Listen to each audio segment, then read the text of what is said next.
connects you to the newsmakers. Citi News.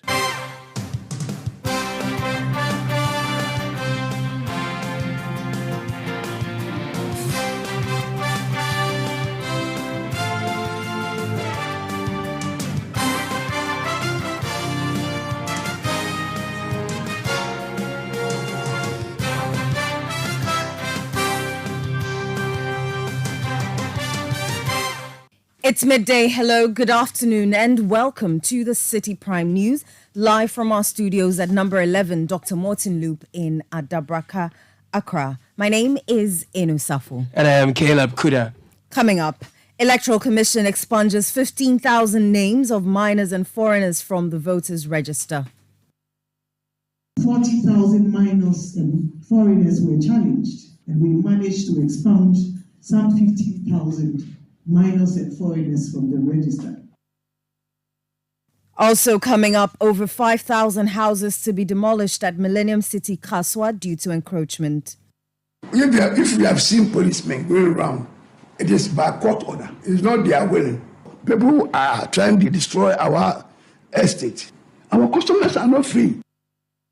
Still ahead in the bulletin, Informal Waste Workers Association urges government to engage them in regulating their operations rather than an outright ban. If they want, they should give us just 8 months. Let them give us full operation in Greater Accra here, and they will never see any PET bottles, plastic waste anywhere. And later, we'll bring you a report on bread production, where local manufacturers fear the influx of foreign bakeries will disrupt the market. Economy is hard, so if someone is coming to buy the bread for 15 cedis, it's normally hard for them. Money is not in the system. There's no money. All that and more on the Citi Prime News, which is live in the Western region on Beach 105.5 FM in Takoradi. If you're in the Bunu region, you're listening to us on Greener 95.9 FM in Sunyai. In the Ashanti region, we're live on Focus 94.3 FM in Kumasi. Orange 107.9 FM, also in Kumasi. In the Volta region, we're live on Revival 99.3 FM in Tajawu. In the Northern region, Radio Bimbila 91.9 FM. In the Upper East region, we're live on Tanga 93.7 FM in Bolga. If you're in the Upper West, you're listening to us on Tunsong 97.3 FM in Wa, as well as Jurapa 96.1 FM. The news is also live across the globe on citinewsroom.com, Citi 97.3 FM on Facebook, and CityTube on YouTube. Citi Prime News at 12 midday. Updates you on all the running stories and connects you to the newsmakers. Many thanks for joining us. Let's settle for the details of our stories. The Electoral Commission has announced that it has removed 15,000 names of minors and foreigners from the voters' register. After the challenges faced during the 2020 registration exercise, the district registration review committees were established to eliminate the names of ineligible individuals. Speaking to the media, EC Chairperson Jean Mensah explained that such occurrences underscore the reason for the Commission's proposal to make the Ghana card the exclusive document for voter registration. Our experience from the 2020 registration exercise, ladies and gentlemen, showed that several minors and foreigners using the window of the guarantor system found their way onto our roll. To rid the register of minors and foreigners in 2020, the Electoral Commission established the District Registration Review Committees, which worked for several weeks to delete the names of minors and foreigners from the register. It took substantial time and effort to expunge the names of illegal persons from our roll. During the registration, some 40,000 minors and foreigners were challenged, and we managed to expunge some 50,000 minors and foreigners from the register. This number is one too many, considering that in a time past, we elected a president with less than 40,000 votes between the first and second runners-up. In our view, this should not be countenanced or tolerated by any voters, as it has the potential of undermining the credibility of our elections. You heard the chairperson for the Electoral Commission, Jean Mensah. The Informal Waste Workers Association is urging the government to engage in discussions with them to find ways of regulating their operations instead of imposing a complete ban on the activities. The Greater Accra Regional Coordinating Council recently announced a ban on tricycle operators within specific areas of Accra to address traffic congestion and restore order. The informal waste workers, who also use tricycles to transport waste, argue that the ban will have adverse effects on their livelihoods. General Secretary of the Association, Max Jumbo, conveyed their concerns to the media. I want to throw a challenge. If Ghana, Greater Accra, want to be clean and neat and healthy for all of us, the government should sit down with us. If they want, they should give us just 8 months. Let them give us full operation in Greater Accra here, and they will never see any PET bottles, plastic waste anywhere. What we are doing now, we don't have franchise agreements with any municipality, just some few. The former contractors have it. And what we are doing is more or less like illegal. We are operating illegally. But we take more than 70% of the total waste from Greater Accra. What will happen if we are given the full opportunity to operate? What will happen if we are sacked from the mainstream? It simply means Greater Accra is going to be filthy, it's going to be unhealthy for all of us to live in. And that is the problem we are facing. Are you going to hold on till you end conversations with the... We are not holding on. We are still working. Until he comes, we are working because we can't stop. That is what we do to feed our people. That is what we do to feed ourselves. And until the authorities come to us or they agree to meet us, we are ready to meet them. And then we discuss the way forward. Until then, we are still working. We are still on the grounds. Max Jumbo is the General Secretary of the Informal Waste Workers Association. He was speaking on the Greater Accra Regional Coordinating Council's recently announced ban on tricycle operators within specific areas of Accra. Plans are underway to demolish over 5,000 housing units in Millennium City due to encroachment activities. The initial phase involves marking the structures with the actual demolition set to follow soon. The developer has enlisted the assistance of over 100 police officers from the Central East Police Command to mark the units. Kofi Asma, the developer, expressed concerns about land guards causing problems for residents in the area. If we have seen policemen going around, it is by court order. It's not their willing. People who are trying to destroy our estate. Our customers are not free. Could you imagine somebody will be coming from the US and other places, come and develop? Do you know how many people they have passed away? These people will not allow them to build. Digging fee, toilet fee. The president has made a law concerning land so that we can get our peace and develop the country. Nobody's supporting the president. You want the president himself to go to the bush to go and do what? So authorities, those who are supposed to help the president, you should help him and stop from above, and we are restoring the country. Well, I thought when the IGP introduced Central East, I thought that is going to be the end of Langan. It's never true. Now they have been increasing even more. And the assembly and the police had a meeting. And they call us that they will see that no longer will operate here to allow people to work. And they don't work. From above, now, assembly want money. Where are they going to get money? And develop this district. Kofi Asma is the Millennium City developer. The ranking member of the Mines and Energy Committee, John Jinapor, has distanced himself from the contents of the Gensa Energy and Ghana National Petroleum Corporation GNPC sales agreement report reportedly signed by the committee's chair, Samuel Atachia. John Jinapor argues that the content, which suggests that the committee supports for the Gensa GNPC gas sale agreement, is not accurate. He says the report does not represent the views of the minority caucus in Parliament. The MP for Yape Kusol further explains that the report contains factual inaccuracies and assumptions that fail to address the crucial issues of value for money. Here are excerpts from a statement signed by the ranking member. For the avoidance of doubt, I wish to categorically dissociate myself from the contents and intents of the said report as it does not accurately reflect my position and that of the minority in its entirety. Firstly, it is true that I have consistently maintained that the GSA is not fairly priced and will result in significant losses to the state.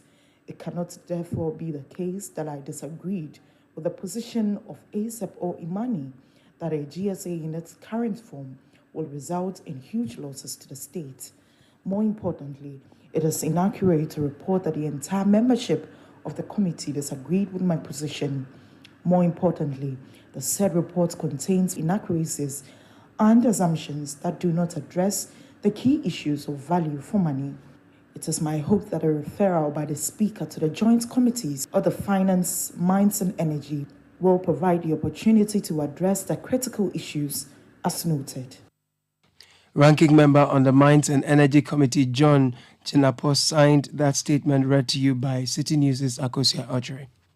Now, private legal practitioner and former NPP Deputy General Secretary is calling for the Inspector General of Police, Dr. George Akufu-Dampare, and other senior police officers to be jailed for alleged contempt of court. Nanobri Boahin claims that the IGP and his officers have blatantly disregarded a court's judgment regarding a piece of land he owns. He alleges that the police, under the instructions of the IGP, are harassing his agents working on the land in Sunyani. Nana Obri Boahin filed a writ to address what he sees as lawlessness by the IGP and his officers. When I sent my boys to the site, they were being harassed, bullied, and intimidated by police officers. So I took one police officer to court. Eventually, I had judgment. I prepared the entry of judgment. The IGP was served with the entry of judgment. And the police officers, the regional police commander, and others were served. That notwithstanding the service of all these processes, consistently they have been harassing, bullying, intimidating, molesting when I sent people to the land. In fact, I've written several letters to them, warn them that if indeed you people think that it is a police land, refer the matter to the Attorney General's office. It is not the responsibility of some policemen to be going around harassing, bullying, intimidating innocent people who are working on the land. But I see a common boundary with some farmers from Sunyani. They are also suffering the same fate. And the light of that is why I filed this application to the High Court to commit the Inspector General of Police to prison. And that is a blatant exhibition of indiscipline and lawlessness. Meanwhile, Nana Obri Boahin has urged the Inspector General of Police to use legal processes to redeem the land if he has proof to show that the government has acquired the land for use by the police. If government has acquired that land, you are supposed to produce an executive instrument. It's pure and simple. Produce an executive instrument. The government of Ghana has the right to acquire a property for public use.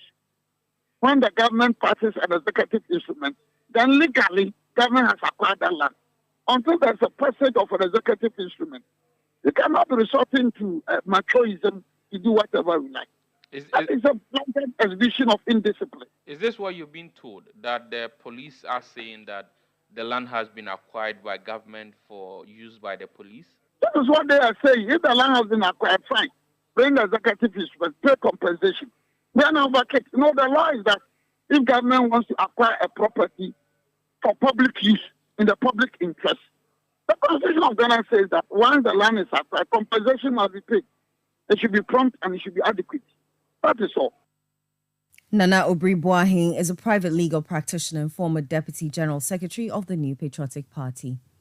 The Member of Parliament for Nujabing South, Michael Kofi Otrebefi, has stated that he will not be deterred by a planned protest organized by some concerned residents over the poor state of roads in Koforidua. The advocacy group, Koforidua Development Advocates, is scheduled to hold a protest following a report by Citi News highlighting the deteriorating condition of town roads. In an interview with Citi News, Michael Kofi Otrebefi expressed confidence that the roads will be repaired as contractors are preparing to resume work on the affected sites. Everybody can see that Koforidua is changing. The infrastructure is being developed. The contractor is on course constructing the asphalt. The asphalt work is on course. Everybody can see it. So far, they've done about 15 kilometers roads out of the 35. I believe that we are on course. We'll fix almost all the roads here. And under contractor just more is coming. And we are sure, as I said the other time, the one constructing the Nyamikrum and Abugri also receive monies very soon for them to go back to site. So I don't want to follow any propaganda or any politically induced people who want to satisfy their own whims and caprices, because if there's developer, I don't know why there's any for demonstration. In any case, I've only been an MP for 2.5 years. These roads have been bad, has deteriorated badly since about 10 years ago. When NDC was in power, what did they do? They didn't do anything about it, but we have shown commitment and we're working on it. So I guess we will do our best and then leave the rest to God to be the judge. Michael Kofi Otrebefi is the Member of Parliament for New Drabing South. Meanwhile, the convener of the group, Komela Agbodo Goswe, says the police have been notified to provide protection during the demonstration. We have notified the police and they haven't responded. They don't need to tell you go on demonstration or don't go. Theirs is to give you personnel to protect you. You see, the Public Order Act is very clear. They may frustrate you to serve the political elite, but hey, we are only exercising our constitutional right, our democratic right to demonstrate. I am on my way to Zongo to give their banner to them. Nyamikrum will receive its banner this morning. I'm spreading it. You watch. God is our strength. All we are doing is asking for our share of the national cake. And I'm not sure we are asking too much. Our luta continua. Komla Agbodo Goswe is convener for a group of residents who would protest tomorrow in the New Drabing South constituency in the Eastern region. The National Commission for Civic Education has attributed the harassment faced by members of parliament to the high expectations of constituents regarding infrastructural development in their areas. The NCCE's perspective comes in response to a request from the Public Engagement Department of Parliament for assistance in educating voters about the role of legislators in enhancing democracy. Samuel Asaria Kuyamwa, the deputy chairperson of the NCCE, stressed the importance of lawmakers being cautious in making promises during election campaigns. When they mount the campaign platform, they get carried away and they tell the electorate, the voters, all manner of things. They promise them everything, if possible, even bringing the sea to Kumasi or somewhere else in Tamale. You see, you do these things and you think when you get elected, they will not chase you. They will chase and harass you. And sometimes when you go out there to tell the people about what the MP is expected to do, some of them get offended sometimes. That you are undermining them. Because you tell them that is not the work of the MP. The MP doesn't do that. These things that you are expecting, go to the district assembly, talk to your assembly member. It is not the MP. The MP goes to the district assembly, he's just an ex-official member there. If you talk to him, you expect him to go and build, to come and build, is it the writing desk in these classrooms and things like that? It's beyond them. And they tell you they also have a fund. What is it? MP's Common Fund. So now some of them will tell you are undermining their authority because they are also development agents. But they get harassed. They get harassed. People want them to pay school fees. People want them to even pay for the naming of their newborns and things like that. Funerals and things like that. Why would people do that? And so I know now most of our MPs, especially those in parliament now, the reality has dawned on them. And they themselves feel harassed. And they will cooperate with us to tell the people, the electorate, what is their mandate, and to differentiate what is their mandate from what is other institutions' mandate, so that we can have a thriving democracy. Deputy Chairperson of the NCCE, Samuel Asaria Kuyamwa, there. This is still the Citi Prime News live on 97.3 Citi FM. Still to come, Accra College of Education resorts to the use of non-teaching staff for the conduct and supervision of their elections. We'll bring you the details shortly. Do stay with us. Citi Prime News at 12 midday. Update you on all the running stories and connects you to the newsmakers. Ajwapa, what's all this condom business? Oh, I've told her over and over again that she won't get pregnant, and she's still insisting. Oh, isn't she the same person who said we would not have sex till we go out for at least 2 years? For all this time? Oh, and she still can't trust me enough? Abba, when I try to do something small, no, condom this, condom that. So handsome man like me, she probably thinks I have HIV? Using a condom will protect you and your partner. Condoms are effective for protection against a wide spectrum of STIs and HIV infection. Don't take risks. Use a condom every time. Always come prepared. This advert is brought to you by the Ghana AIDS Commission. Get ready to witness a remarkable fair to showcase the rich diversity, talent, innovation, and mastery of made in Ghana products and services with the This is Ghana Exhibition 2023. Citi TV and Citi FM will allow you to immerse yourself in a vibrant showcase of authentic Ghanaian products and services in the biggest trade fair and exhibition for local SMEs, startups, research and manufacturing industries, homegrown businesses, and indigenous corporate bodies Ghana has ever seen. We shall promote, support, and patronize various Ghanaian products, solutions, and services that are redefining the views on indigenous products and their packaging across all sectors. Join us at the Accra Metropolitan Assembly on the 26th and the 27th of August 2023 at 10 a.m. through till 5 p.m. each day. Call us now on 0205 973 973 for inquiries on how to participate. The This is Ghana exhibition is powered by Citi TV and Citi FM and proudly sponsored by MTN Momo, Nalo Solutions, Pan-African Savings and Loans, and SMV Ghana. Citi Prime News at 12 midday. Update you on all the running stories and connects you to the newsmakers. Thanks for staying with us. Now, the Accra College of Education has resorted to the use of non-teaching staff for the conduct and supervision of examinations. This is as a result of an ongoing strike by the Colleges of Education Teachers Association of Ghana.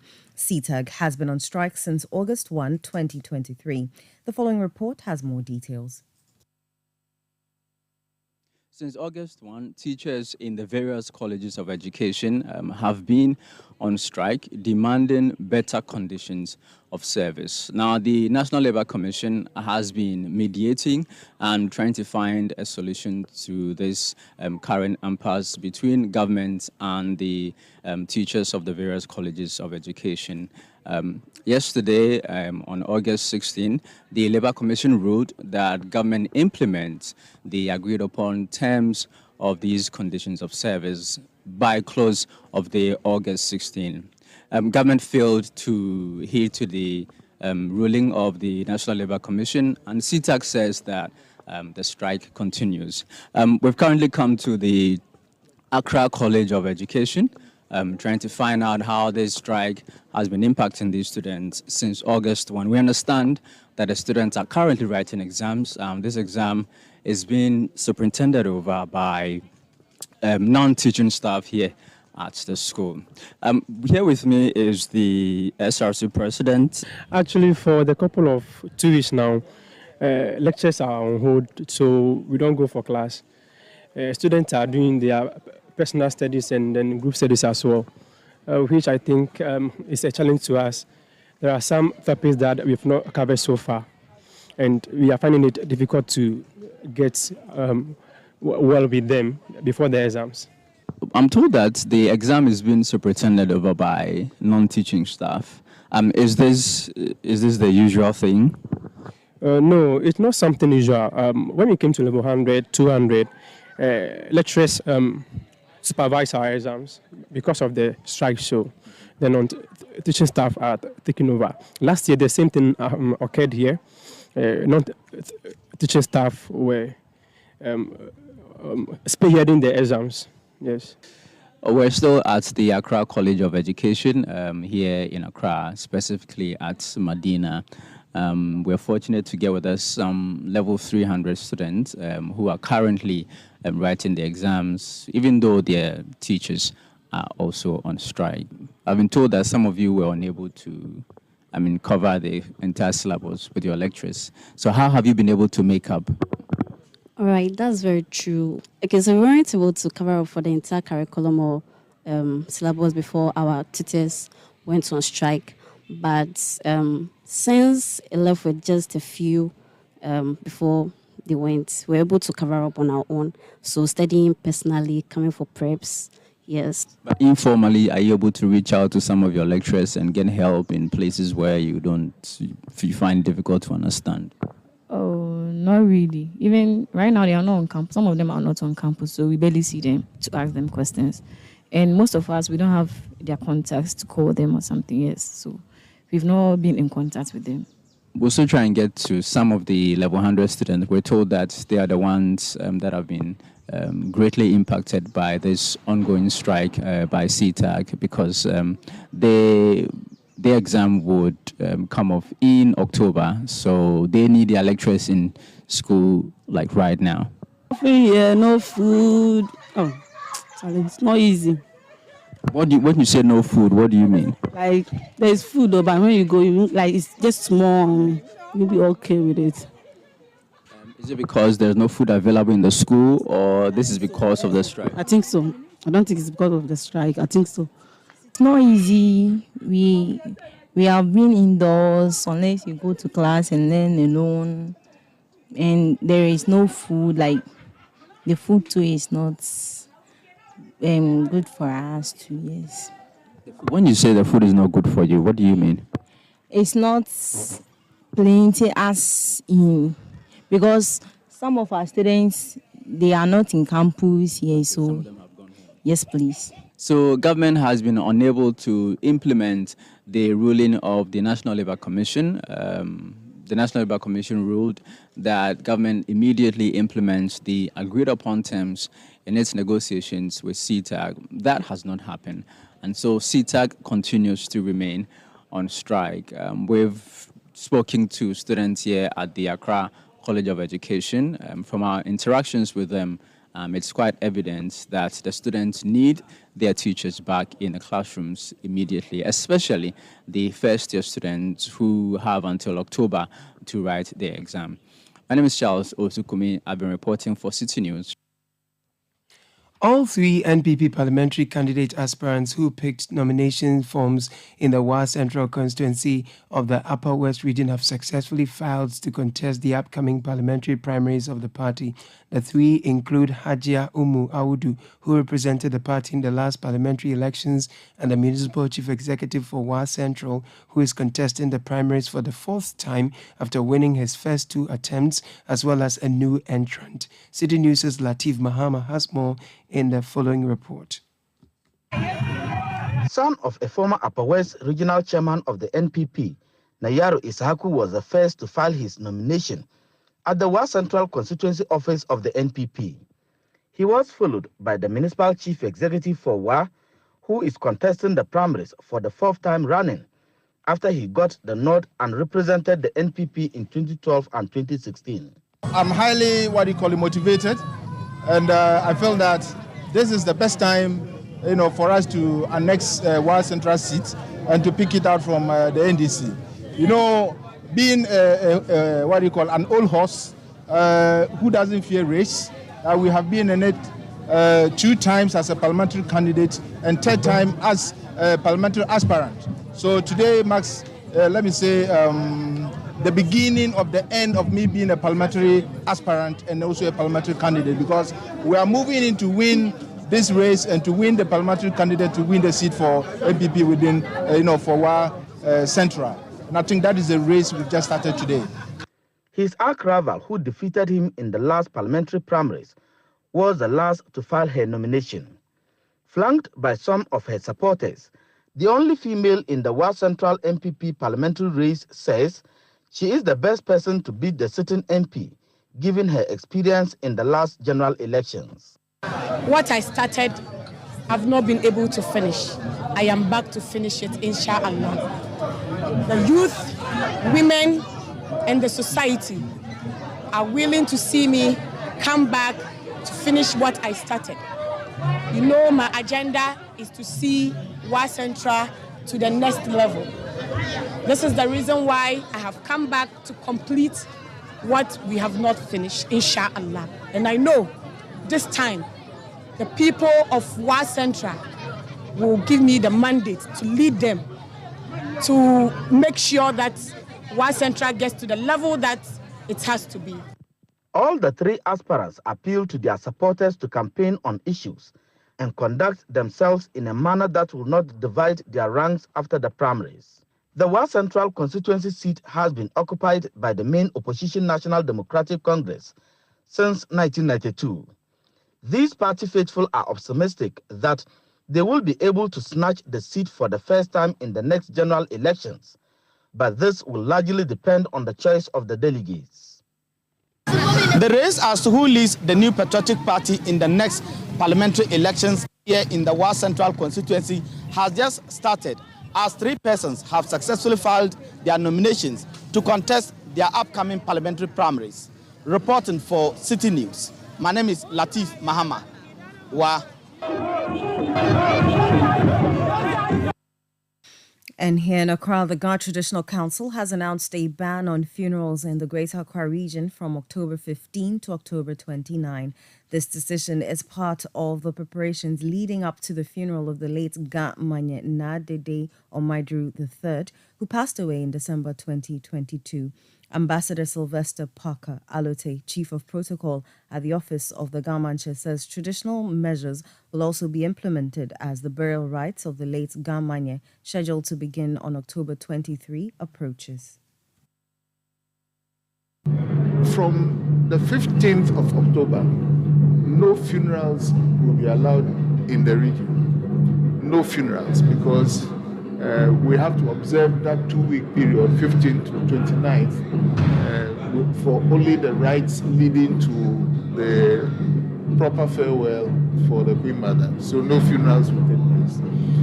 Then there will be no installation of any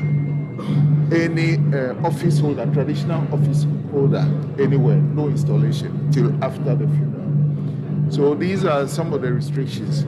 But in the week of the burial, there will be additional measures which we'll put out very soon in the press. The additional measures will include a period when shops and commercial activities will be stopped. And then also there are certain streets which will be closed.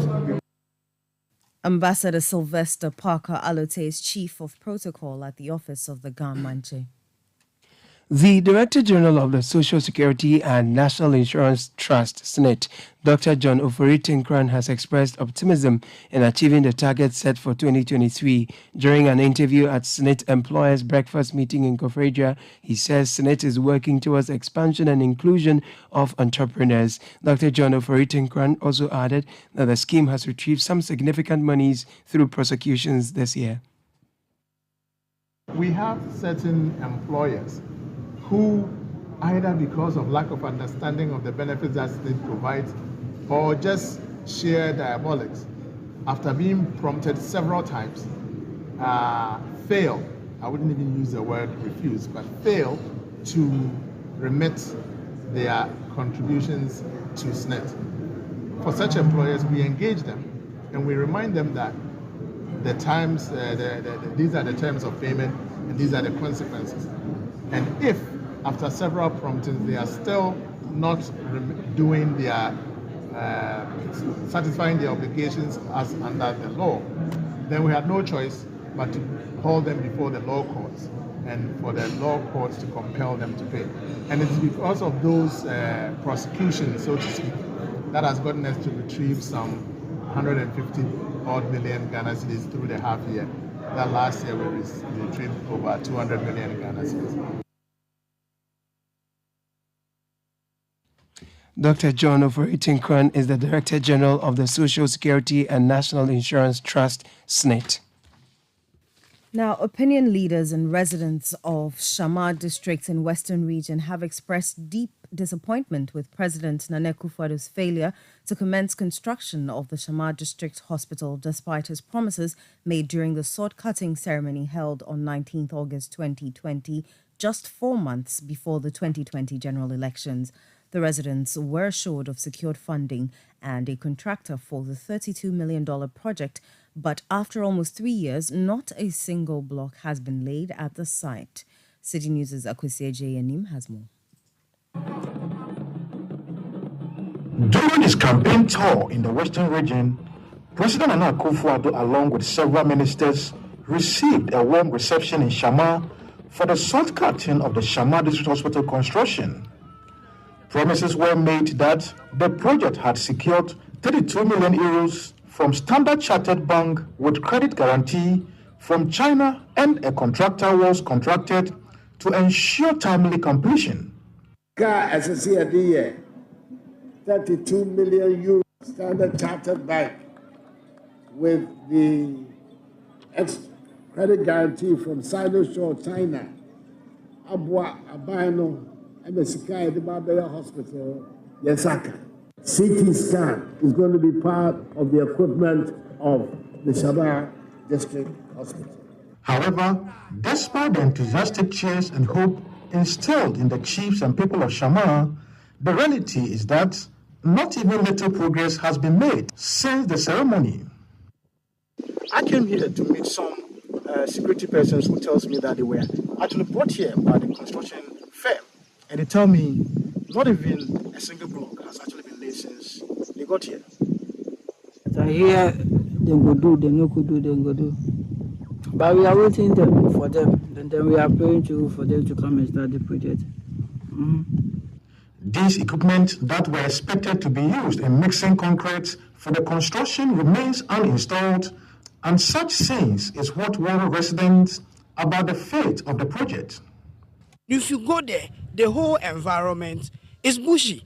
We were made to believe that funding has been secured, and therefore the president has no excuse for not being able to fulfill the promises he made to the people of Shama. Indeed, it clearly shows that it was one of the political gimmicks, because in 2020, it was an election year and he came to disappoint the people of Shama. Interestingly, we've heard that he has come up with another agenda, Agenda 111. But you cut a short, you've not been able to construct Shama District Hospital. He did exactly the same at La District Hospital. He has not been able to do it. Upon all the borrowings as he has done, it is on record that this government has borrowed more than successive governments in history. With the disappointment expressed by the chiefs over here about this project and its delay, we want to find out from what the District Assembly has to say about the state of this project. The contractor brought in some materials, but along the line, they stopped due to some issues. One has to do with the insurance, and then that one was resolved. Finally, what is left now is the issue with the contractor. Now the government is looking at it whether to continue with the old contractor or a new contractor, because when it comes to contract of this nature, issues of financing is very key. And so looking at even if the old or the new means monetary issues are involved. And so as I speak to you now, all these issues are being resolved, and gradually, very soon, I'm sure the project will kickstart. And so I want to assure the people of Shama that they should exercise patience. With the state of things over here at the Shama District Hospital construction site, which is basically empty, all shows that the government don't seem to be committed to this very project, that it has so much given assurances to the people. For Citi News, I'm Akwesi Journey, Shama. You're still listening to the Citi Prime News live on 97.3 Citi FM. We'll bring you a report on bread production where local manufacturers fear the influx of foreign bakeries will disrupt the market. Do stay with us for the details. Citi Prime News at 12 midday. Update you on all the running stories and connects you to the newsmakers.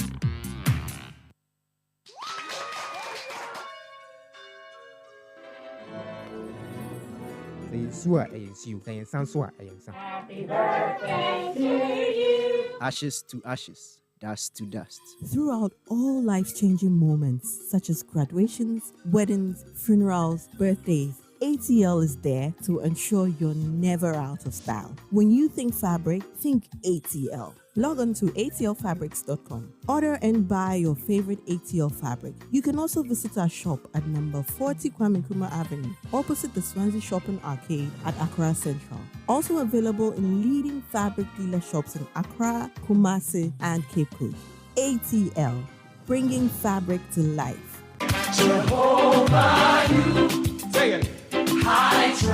Ultimate Charismatic Center presents Apostolic and Prophetic Invasion with Dr. Jamal Harrison Bryant, Reverend Eastwood Anaba, and your host, Prophet Akwesi Ajimai Prempe. Date 20th August to 3rd September. Morning sessions start at 9 a.m. Evening sessions start at 6 p.m. Venue, Ohima Plaza, East Legon. For more information, call 0207 053 165 or visit www.prophetprempe.org.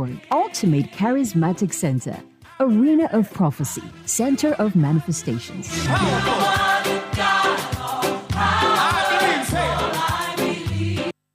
Citi Prime News at 12 midday. Update you on all the running stories and connects you to the newsmakers. You're welcome back. Now, for years, the bread industry in Ghana has been primarily dominated by local producers. Despite a growing demand, many have operated on a small to medium scale. However, a colossal new factory on the motorway has raised concerns with worries that large-scale production could squeeze out smaller players. Citi News' Fred Duho throws the spotlight on the dynamics of the bread economy in the following report.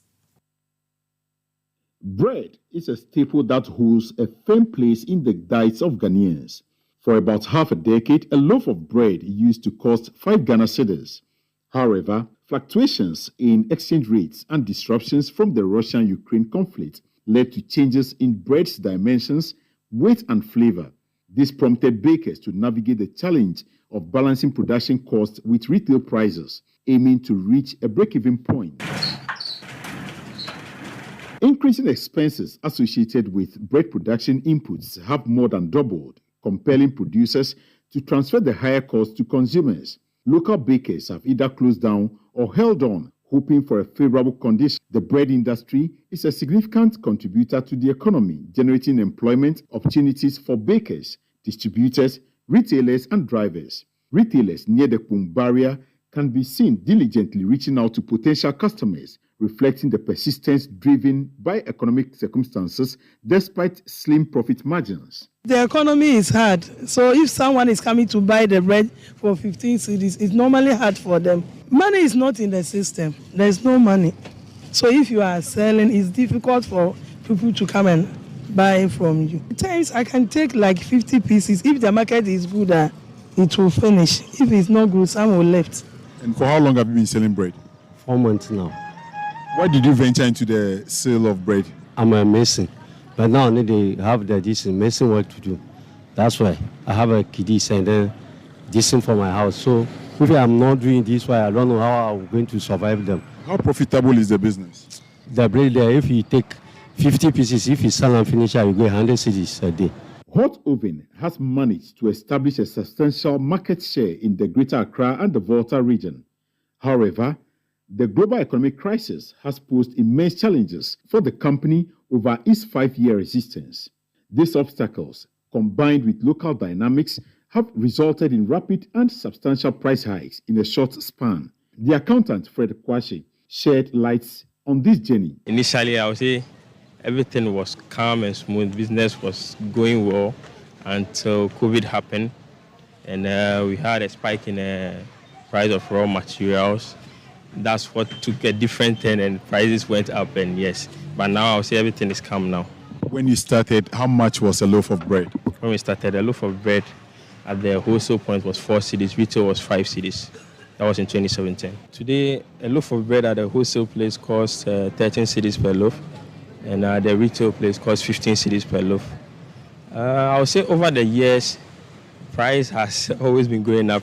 This is largely due to the increasing cost of raw materials over the period, especially when we had inflation going up last year around this September.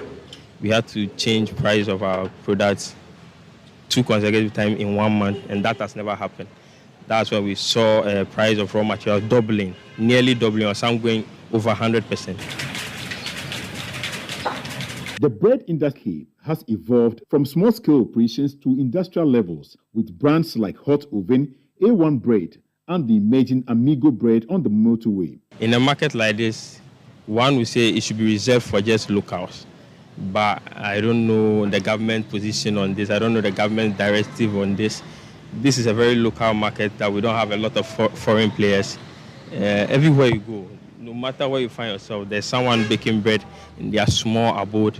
Not so much, 5 bags, 2 bags of bread. So given what is going on now, that government has allowed foreigners to enter the same market, is quite troubling. Amigo Bread, a subsidiary of BB Bakery, under the Three Dreamer Manufacturing Company Limited, aims to revolutionize the industry through advanced machinery. And even though the bread market is perceived to be an industry for Ghanaian producers or local producers, he believes that it is about time we upscale the production of bread in this country. Hence, he has a bigger picture to use machinery to produce bread. Now let's go have a tour of the facility and see the bread they are producing. The CEO is here, Mr. Bismarck Ofe Ansa. And we've started seeing breads in some crates over here. So these are all productions done today? Yes. How often do you eat your own bread? Every day, since I start. Tell us briefly about this whole factory we see here. I'm a baker from Canada. So my dream is one day you do a bakery.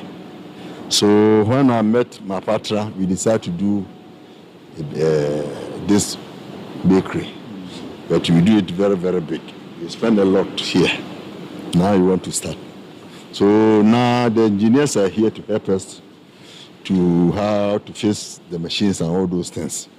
So by 2 weeks time or 3 weeks time, you see that the bread will be out. So the one we see currently is just a test run. Yeah. So people are supposed to taste it and give you feedback? Yes. You mentioned a certain capacity that you want to produce in a day. Well, we can produce about 100 to 150,000 loaves a day. So these are all new machines? So all these new machines. What are these ones used for? For mixer. Okay. That's why we used to mix the bread. Okay. Yeah. And then we have some machines here. You go through those machines process. Yeah, it's a process. Bismarck Ofe Ansa, the executive director, asserts that the demand for bread remains high, justifying the need for expansion. Ghana, so we could be factory maybe another 10 Ghana for still. The demand for bread in Ghana is substantial, with Ghanaians displaying a remarkable appetite. Even the establishment of numerous factories to handle large-scale production might not suffice as the local populace continues to exhibit a hearty consumption. Our production line extends beyond bread to encompass cakes and a variety of other offerings. The Ghana market is okay. But the Ghana for sometimes we are to take risk. Our overreaching goal is to extend our reach beyond the confines of the local market. We aspire to disrupt the prevailing norms and stimulate a departure from the conventional mindset that often confines Ghanaian businesses. We want to go far. However, Ofeansa emphasizes the challenges posed by high production costs, including expenses related to power, water, and taxes. He calls for government intervention to address these concerns. Right now, government in support to be. The government hasn't extended any support to us yet. We look forward to such an opportunity in the near future. We are here to support the economy and any government of the day. We are not here for politics. Any government you support him. Debates continue around whether the expansive bread market should be open to both local and foreign participants.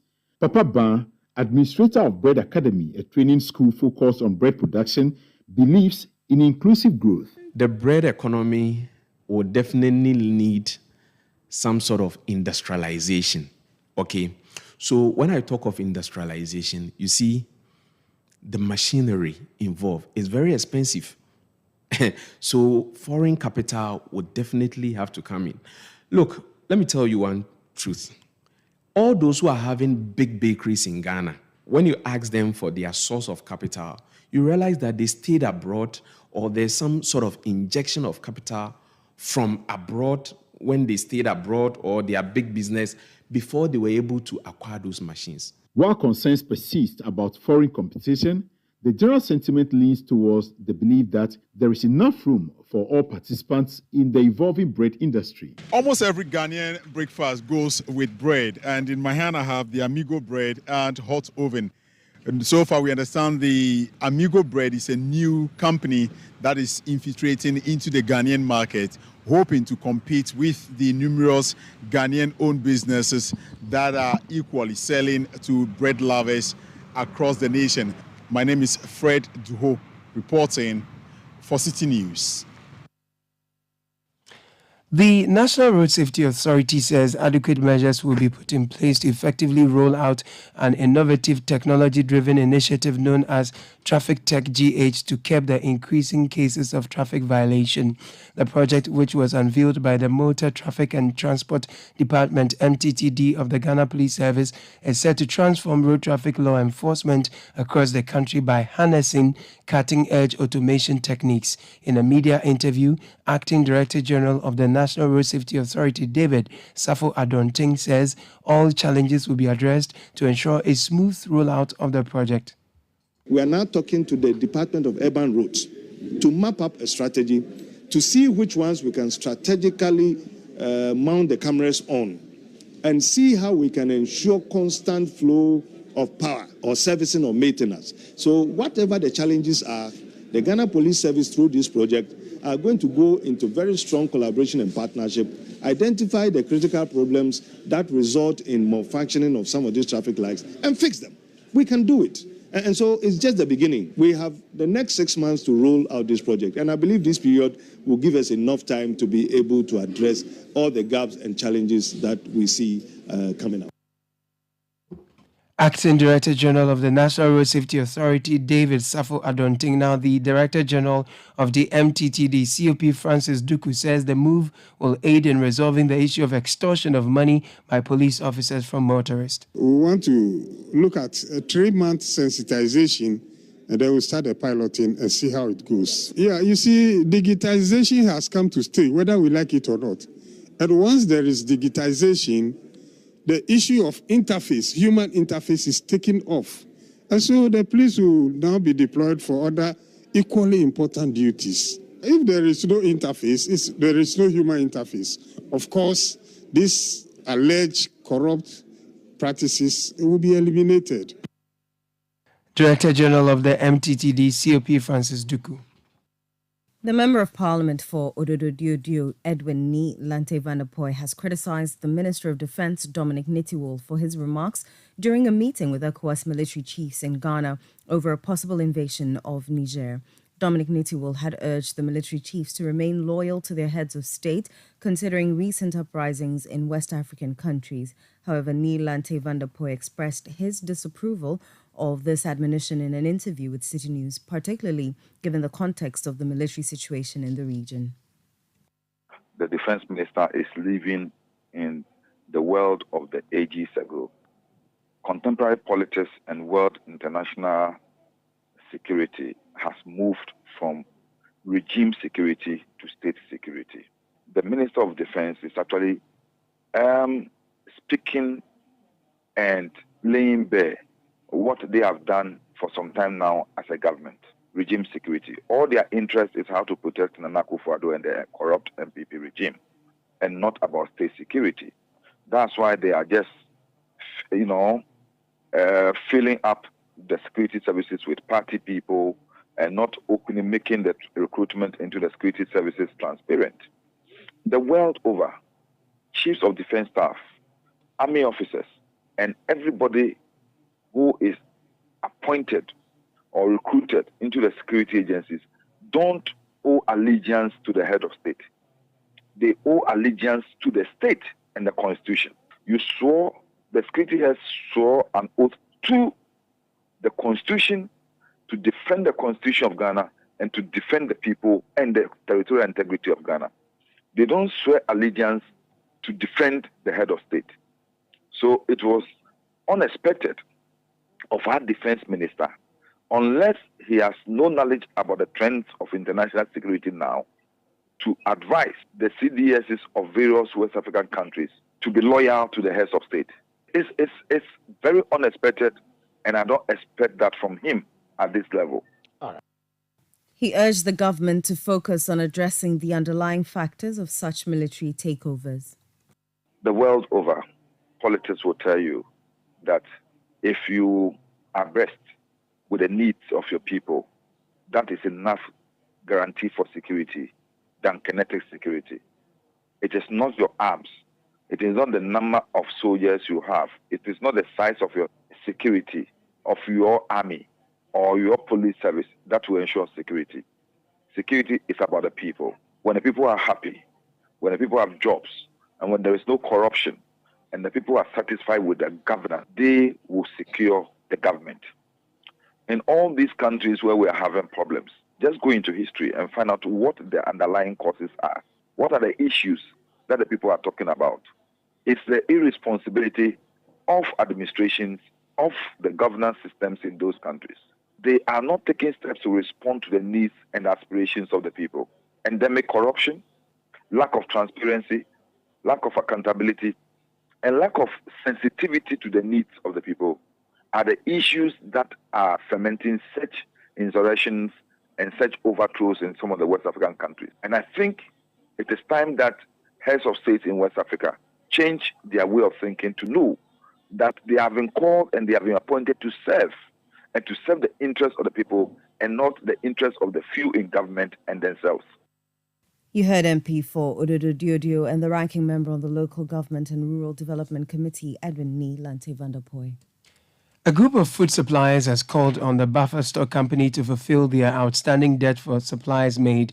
This comes after the suppliers had suspended their protest a month ago when payment for the arrears began. However, only half of the arrears from 2022 were settled, leaving the remaining balance for that year and the payments for supplies made in 2023 still pending. Following the expiration of August 17 date given for the second tranche of payment to be made, the suppliers have returned to the premises of the company to demand the settlement of the outstanding payments. And that's it for the Citi Prime News, which has been live from our studio here in Accra. I am Inu Safo. And I am Caleb Kuda. For more news, do log on to our website, citynewsroom.com. Up next is the afternoon's edition of the Citi Business News with Nee Latte. Many thanks for tuning in. Do enjoy your day.